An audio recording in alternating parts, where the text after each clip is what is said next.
আমি আবার বলি, সরকারি প্রতিষ্ঠানগুলো কিন্তু সবচেয়ে বড় কর খেলাপি এবং সবচেয়ে বেশি তাদের আয়ের উৎসটা সরকারকে দিচ্ছে না। এই মুহূর্তে যুক্ত হচ্ছেন আমার সঙ্গে সাবেক এনবিআর চেয়ারম্যান আব্দুল মজিদ। জনাব আব্দুল মজিদ, শুরুতেই একটু আপনার কাছ থেকে আমি মন্তব্য শুনবো যে কেমন মনে হচ্ছে এবারের প্রায় 8 লাখ কোটি টাকার বাজেট? ধন্যবাদ। আমি মনে করি সংকোচনমূলক বাজেট এবং এটি যথেষ্ট হোমওয়ার্ক করে ভালো করে বাস্তবতার প্রতি লক্ষ্য রেখে এই বাজেটটি প্রণীত হয়েছে।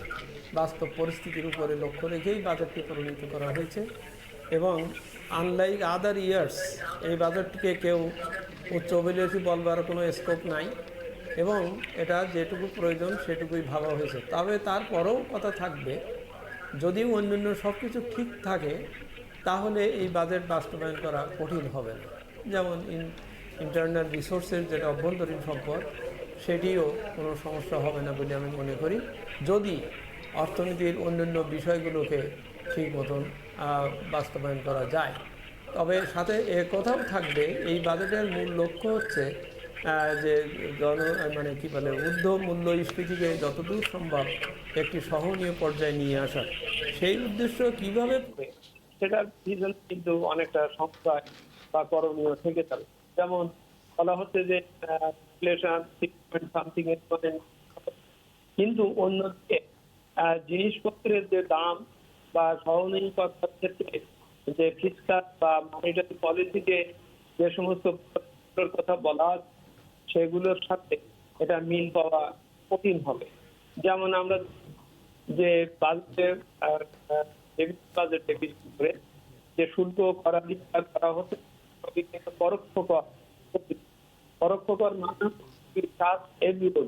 সকলকে যখন কাজ করবে তখন প্রত্যেকেরই ডুইং বিজনেস এবং তার একটা প্রভাব পড়বে তখন কিন্তু থেকে যাবে।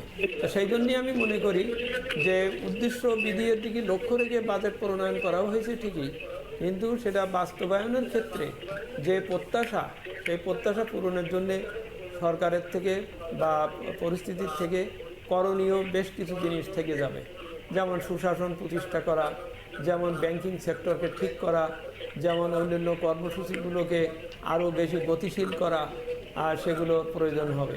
এটা অনেকটা এরকম থাকলো যে if other things remaining constant, তাহলেই এটা হবে, এরকম ধরনের ব্যাপার। যদি কোনো দৈব দুর্বিপাক বা অন্য সমস্যা আসে তাহলে কিন্তু এটা কঠিন। সেটাই, এবার আসলে রাজস্ব লক্ষ্য 5,41,000 কোটি টাকার মতো ধরা হয়েছে এবং কর থেকে আদায় করা লক্ষ্য ধরা হচ্ছে 4,80,000 টাকা।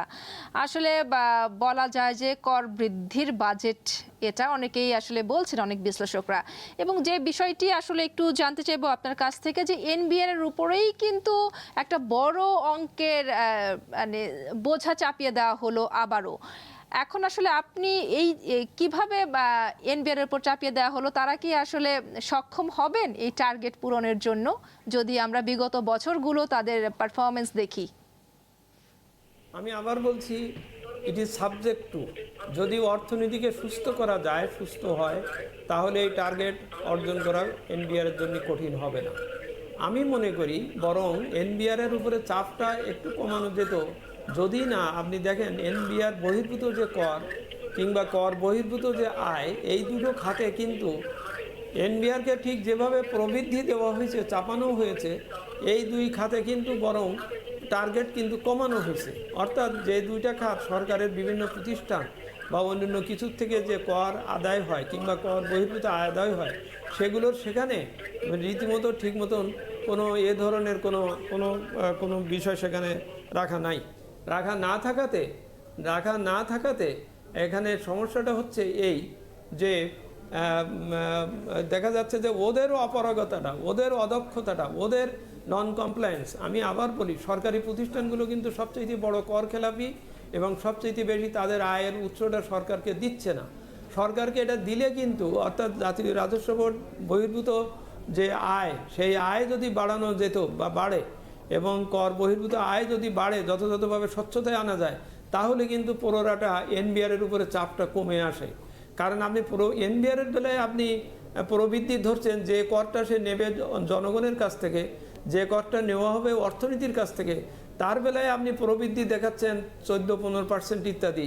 অন দ্য আদার হ্যান্ড, যে টাকা আপনার কাছে আছে, আপনার প্রতিষ্ঠান যেগুলো আয় করছে তাদের কাছে টাকা রয়ে গেছে। বছর 2 আগে একটা এসআরও জারি করে কিন্তু বলা হয়েছিল যে তোমাদের সব টাকা আগে বাংলাদেশ ব্যাংকে জমা দাও, অর্থাৎ they are keeping the money intact with them. এই টাকাগুলো আসার ব্যাপারে যদি আমি টার্গেট ভালো না দেই, তো তাহলে কিন্তু সমস্যা হবে, সমস্যা হচ্ছে।